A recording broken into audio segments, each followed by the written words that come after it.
Hi garden friends, welcome to the channel. I'm Era and this is Gardening on Purpose. If you're new here, welcome. And if you're a subscriber, welcome back. Thank you so much for taking the time to watch my video. I garden in Georgia, Zone 8A, where I do gardening related videos. For today's video, I want to highlight the top 15 plants that bring in the most pollinators in my garden. It's June, it's Pollinator Awareness Month, and you guys know my garden is for the pollinators as much as it is for me. So I'm going to take the time to point out each plant that I've noticed that brings them in. That is heavy on the bees, heavy on the hummingbirds, heavy on the butterflies, dragonflies, all types of insects in between. Now, this might be different from you, so I definitely will appreciate your comments when you tell me how this compares to your garden. So let's get started.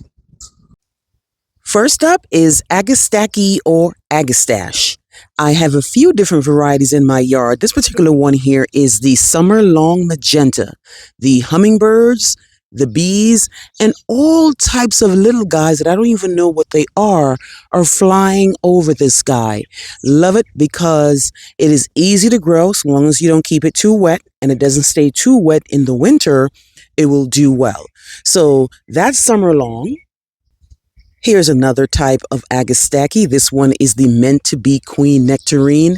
Again, it is covered in some little guys. I don't know if they are some sort of a fly or whatever it is, but it's all over, guys. The hummingbirds love this one in particular. Last year, I got so many different videos of hummingbirds like really taking over this guy. Next up, Emmy Salvia or Sage. The hummingbirds, the bees, and all the little guys love this one. Now, I have this one, the Mystic Spire, but I also have Rose Marvel, I have Apex Pink, and I have other salvias that were not branded varieties, but these do absolutely amazing in my garden. Next up, we have Nepeta. And I have the cat's meow and the cat's pajamas. The bees pretty much do gymnastics on these guys. Love them because they don't grow that tall. They grow up to 2 feet tall.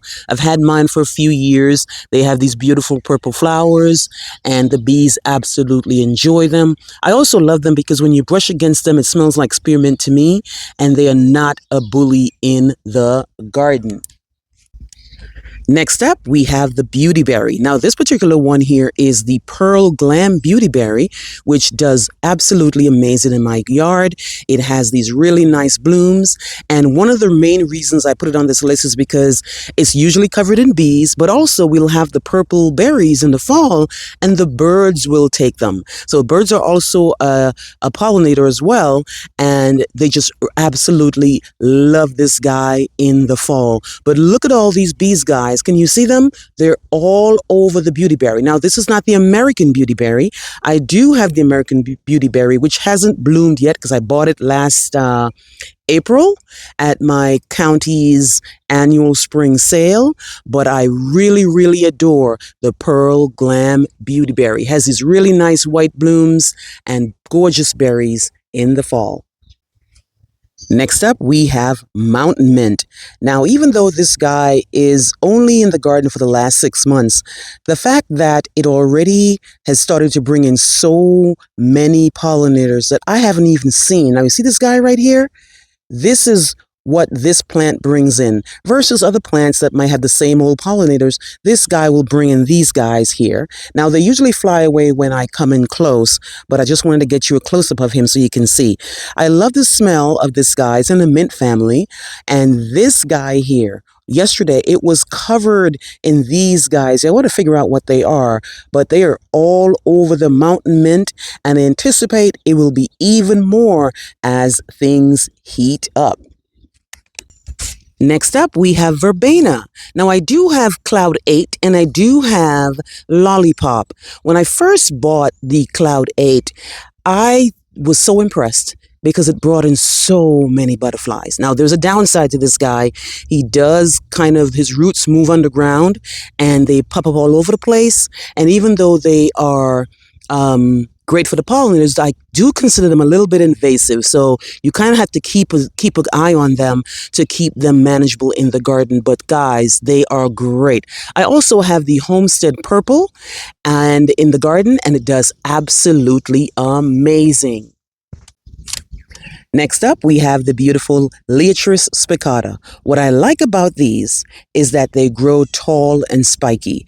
They don't take up a lot of space, and you can spread them out all over the garden without them becoming a menace, right? Love these because they have the purple, they also have the white. The bees love them. All types of little guys love them in the garden. Next up, we have Veronica Speedwell, one of my favorite perennials because it is so reliable.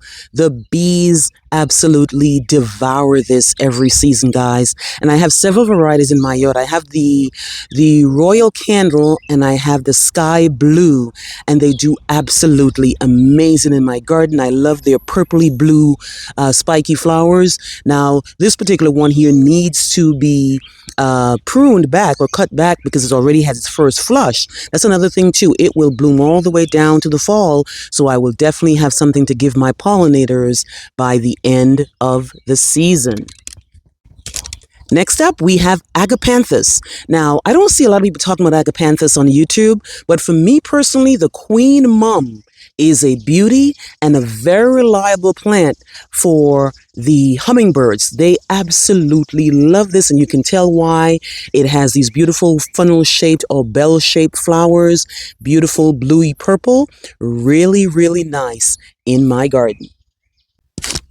Next up, we have sedum. I have the Autumn Joy and the Autumn Fire. Both are magnets for bees in my garden. Both do absolutely amazing. Now, these guys here, they have this really nice faint color, but it will turn a little bit pinker, and for the fire, will turn even more red.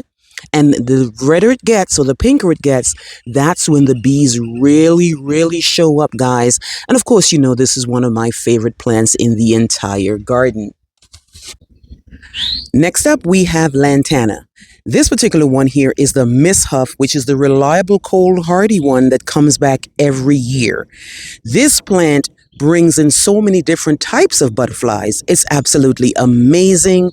They look great and they really, really attract the butterflies. Now, I have mine in containers for a reason. Obviously, I'm trying to find the best space for this. I'm trying to control it for now because it will grow 10 feet wide, and I just don't have the space for that right now, and this is why I'm trying to control it.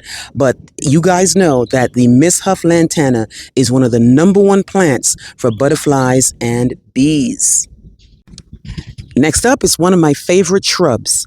This guy here is the Canyon Creek Abelia. It brings in the swallowtail butterflies and the bees, guys.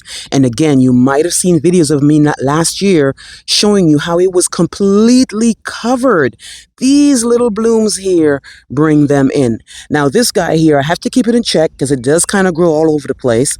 But I love the foliage, and I love the fact that it brings in all these beautiful pollinators. Next up, we have yarrow. This particular one here is moonshine. Love this because it has this really nice yellow flat top so the butterflies can land, so the bees can land. Now, it does need to go into a container because I feel like it's getting too big for this space, but yarrow does absolutely amazing and the pollinators love them. Next up, we have false dragonhead, or the obedient plant.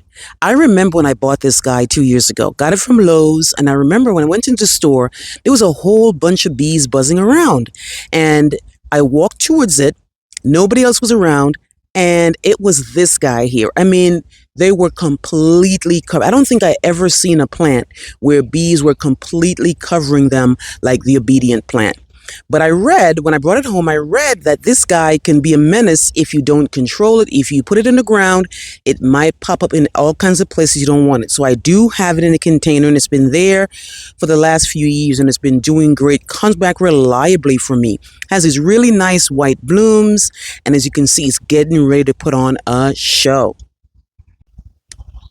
Next up, any butterfly bush would do. I have several varieties, including the Pugster series. So this particular one here is the Pugster Amethyst, but I also do have the Pugster Periwinkle and the Pugster Pinker. I also have the Nano Purple, the Nano Blue, and I have some of the Chrysalis or the Chrysalis series. They all are adored by the pollinators. Now you can see a butterfly right here having a nice drink of nectar. It is not bothered by me here taking the video, but later on in the season, guys, this plant is going to be taken over, especially by the swallowtail butterflies. And last year, you might have noticed I put a lot of videos out showing how so many swallowtails seem to love this particular one. That's pretty much it for me, guys. Let me know how this compares to your list. Obviously, if you're in a different zone or you have a different type of climate, then you might have some of the same ones, but maybe a different one here or there. Let me know how this compares to you. Please like, please share, and please subscribe. Remember, hit that notification bell so you can be alerted on all my new videos. I'll see you on the next one. Bye-bye.